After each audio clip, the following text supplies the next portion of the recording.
मुंबई के थाने में auto driver union के मुख्तलिफ मुतालबात करते हुए धरने पर है, जिसकी वजह से मुसाफिरों को परेशानी का सामना करना पड़ सकता है।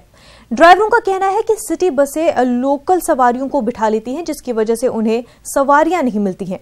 यूनियन का कहना है कि इंतजामिया के सामने कई बार ये मामला उठाया जा चुका है, लेकिन दिलासे के अलावा कुछ भी नहीं मिला।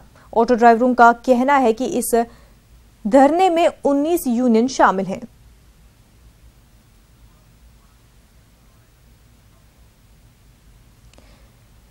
नाजरीन, मुंबई के थाने में ऑटो ड्राइवर यूनियन मुख्तलिफ मुतालबात को लेकर धरने पर बैठे हुए हैं, जिसकी वजह से मुसाफिरों को जो है काफी दिक्कतों का सामना करना पड़ सकता है।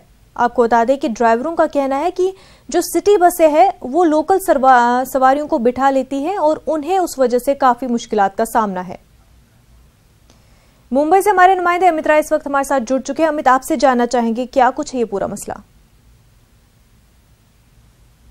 जो भिवंडी इलाका है वहाँ पर देर रात 12 बजे से जो सभी ऑटो रिक्शा चालक हैं वो बेमुद्दत हड़ताल पे चले गए हैं। इनकी मांग ये है कि भिवंडी शिवाजी चौक से जो कल्याण और थाने के चलाए जाने वाले जो लोकल बस है, खराब सड़कें हैं, भिवंडी से जो आरटीओ नवी मुंबई शिफ्ट कर दिया गया है, इन सारी मांगों को लेकर जो है ये सरकार का विरोध कर रहे हैं। और इन्होंने जो है लगभग 19 ऑटो रिक्शा यूनियन के बैनर तले जो है 20,000 से अधिक ऑटो चालकों ने बेमुद्दत हड़ताल में शामिल हो गए। इसकी वजह से वहाँ के नागरिकों को जो है काफी दिक्कतों का सामना करना पड़ रहा है। जो बसें जा रही हैं और बसों में भीड़ इतनी ज्यादा है कि लोग जो है चढ़ नहीं पा रहे, क्योंकि सुबह का वक्त है, लोग अपने दफ्तरों के लिए निकले हुए हैं, बच्चे अपने स्कूल के लिए निकले हुए हैं। तो इस बेमुद्दत हड़ताल से काफी दिक्कतों का सामना जो है वहाँ के रहवासियों को, वहाँ के स्थानीय नागरिकों को उठाना पड़ रहा है। जी अमित, और उनका कहना ये भी है कि उन्होंने कई बार ये मुद्दा उठाया पर दिलासों के सिवा उनको कभी कुछ नहीं मिला है।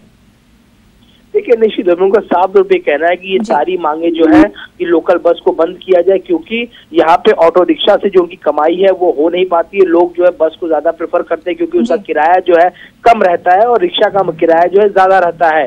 और दूसरी जो मांगे, खराब सड़कें जो है उन्हें ठीक की जाए। इन सारी मांगों को लेकर इनके मुताबिक इन्होंने कई बार जो सरकार से आह्वान किया, स्थानीय एमएलए, स्थानीय सांसद जो है उनसे आह्वान किया, उनसे जाके यूनियन का प्रतिनिधिमंडल भी मिला, लेकिन किसी भी प्रकार की मदद इन्हें नहीं हो पाई। इसके मद्देनजर इन्होंने जो है बेमुद्दत हड़ताल पे जाने का फैसला लिया और लगभग 20,000 से अधिक ऑटो चालक जो है बेमुद्दत हड़ताल पे है, जिसका खामियाजा वहाँ के लोगों को भुगतना पड़ रहा है।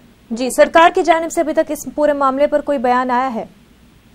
देखिए, सरकार से अभी तक कोई बयान नहीं आया हुआ है। लगातार इनके जो प्रतिनिधि हैं वो सरकार के लोगों से बातचीत करने की कोशिश में जुटे पड़े हैं। चूंकि महाराष्ट्र विधानसभा का शीतकालीन अधिवेशन चल रहा है, तो सारे लोग जो है विधानसभा में मौजूद है और आज जो है मराठा आरक्षण को लेकर जो एक्शन टेकिंग रिपोर्ट है वो भी सबमिट की जा रही है। बिल्कुल अमित, बहुत बहुत शुक्रिया आपका तफसीलात फराहम करने के लिए।